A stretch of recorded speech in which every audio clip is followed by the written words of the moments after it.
Hello everyone, welcome back. Today is the 30th of January 2020 and we are still in the midst of the coronavirus.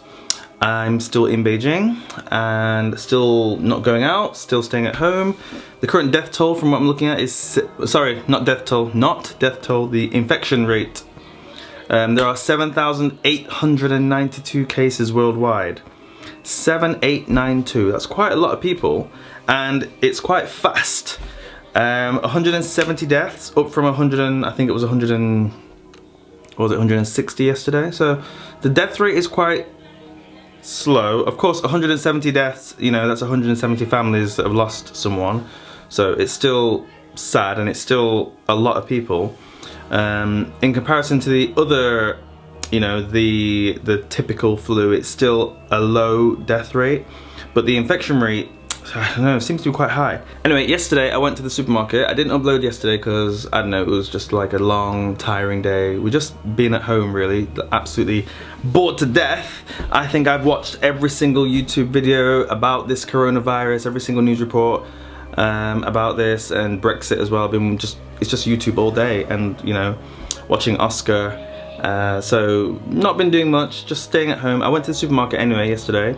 In the daytime while it was actually open, just to try and, you know, get some supplies, and I was quite surprised. Let's try again. There's more people around the place today, and it's partially because a lot of people have started to return from their hometowns and stuff. So yeah, most people have face masks on. Some people are carrying a face mask, but I just won't take any chances. I'll wear mine.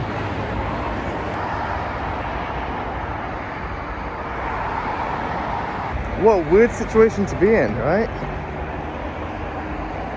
British Airways have suspended all flights to mainland China. So, in the supermarket, everything seems to be normal, as far as I can see. The shelves are stacked, fruits are everywhere.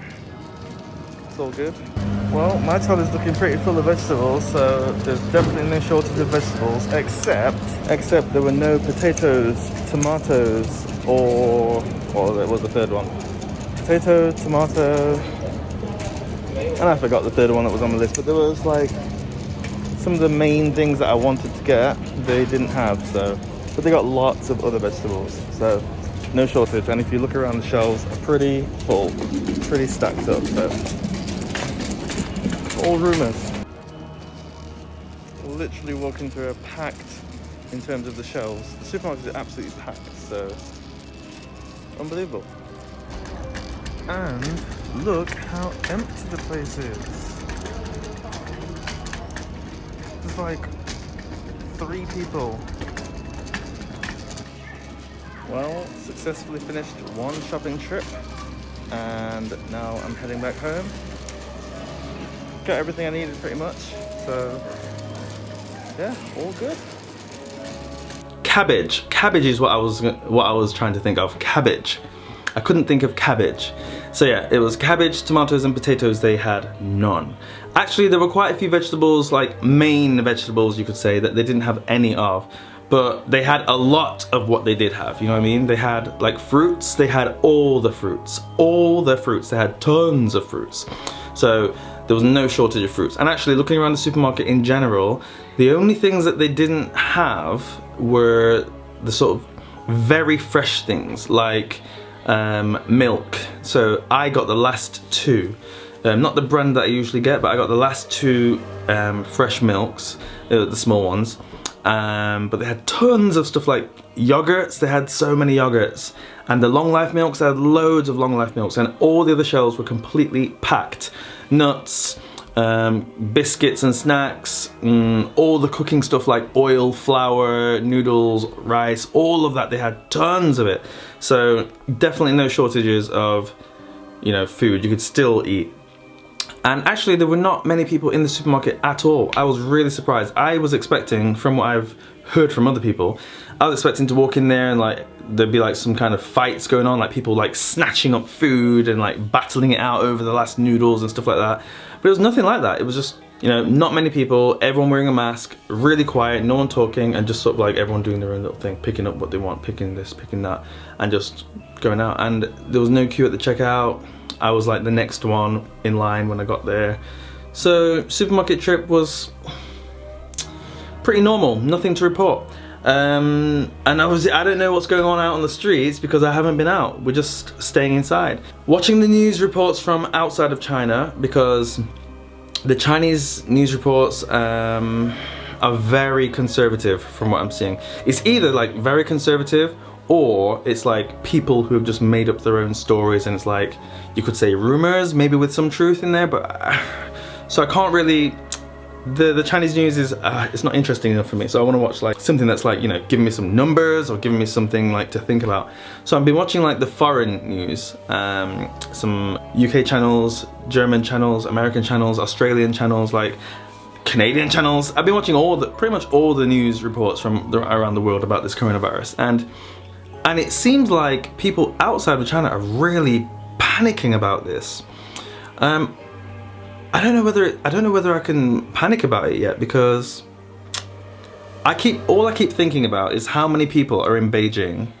Like, there are 20 million people in Beijing, and right now the infection rate for Beijing is like 100 and something people. I know it's like really contagious and people could have it without even knowing it, but I don't know, I just can't. 100 people in a city like Beijing have this virus, this coronavirus.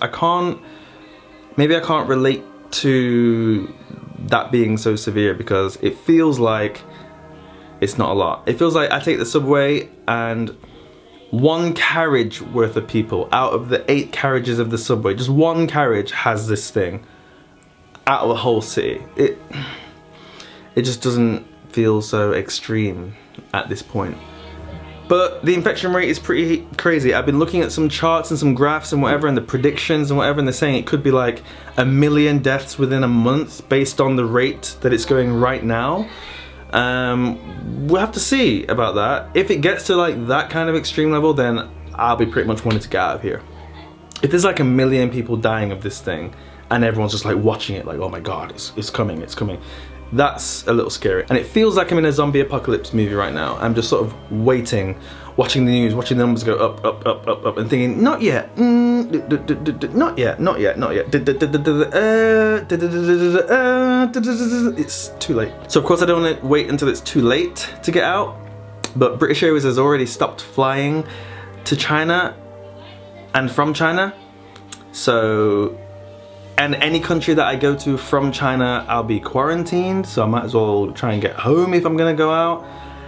But at the same time, it feels like it's too early to leave now, because it could just, I don't know, it's such a predicament that I'm in right now. And I said to Hillary last night, I said, like, what if it got like so extreme that me and Oscar, you know, we got UK passports, me and Oscar, we had to like get out of here. Would you agree to me and Oscar leaving? And that just put Hillary into tears. It was like, oh my god. And she agreed, she said yes, which I think is a good decision, because there's no point all of us, you know. So, but yeah, we're not gonna, not yet, not at this point. Not thinking about getting out of here just yet. We'll stay for a while. We're not leaving the house right now, so I think we should be okay. If we've already got it, then we've already got it. But it's been about a week and nothing so far. I mean, I've got a little bit of a cough, but it's just a little cough. I always, you know, I don't think it's anything special, he says. So, I don't know. We'll see. We'll see. If you were in China, at what point do you think you would want to be getting out? Think about it if it was in your country, right? And how many people, or what percentage of people need to have something before you start to think, oh, I need to get out of there? Because it's easy for everyone to sort of like look at China and say, oh wow, yeah, I would leave there. But what if it was happening in your country? And it probably is happening in your country, because it's already spread to like most of the world now. So at what point would you decide, oh, you should leave your country without feeling like you're overreacting? Like one person in, let's say one person in Los Angeles has it. Do you think you should leave Los Angeles because of that one person? Like, at what point does it feel like you're, you know, where's the boundary from overreacting? Oh my God, one person's got something and you're leaving, to, yeah, it's time to get out. Like, how many people, what is the number or the percentage? I'm just curious, because I'm here right now watching the clock and watching everyone getting this thing, and the deaths are still pretty low, but it's early days, but they say. What point do you think you would leave? There was something else I was going to talk about, but I completely forgot, so maybe I'll do another video later on. But that's all for now. I'm going to leave it there. Take care, and I will see you soon.